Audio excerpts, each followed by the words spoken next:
My brothers and sisters, we celebrate the third Sunday of Advent.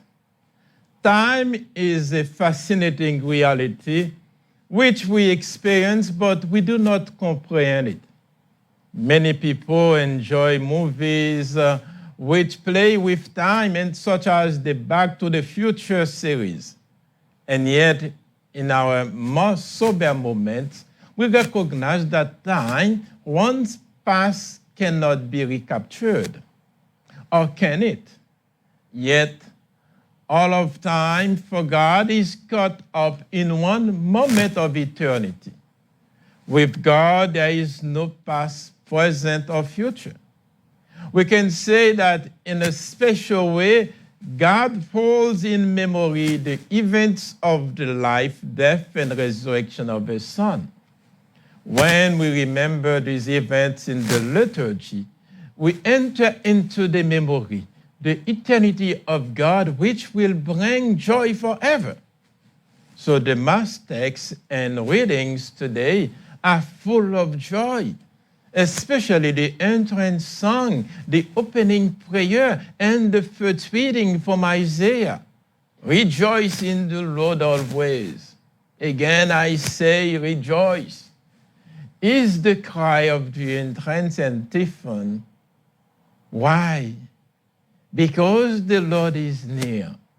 The opening prayer asks that we who look forward to the birthday of Christ experience the joy of salvation and celebrate that feast with love and thanksgiving.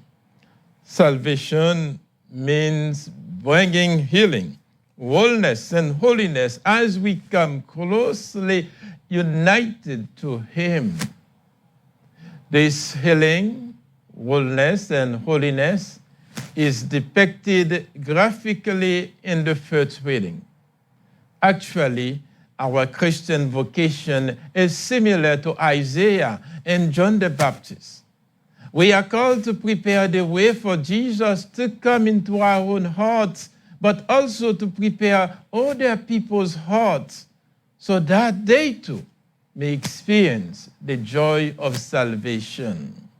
That healing, wholeness, and holiness we all long for, and which alone gives real meaning to our lives.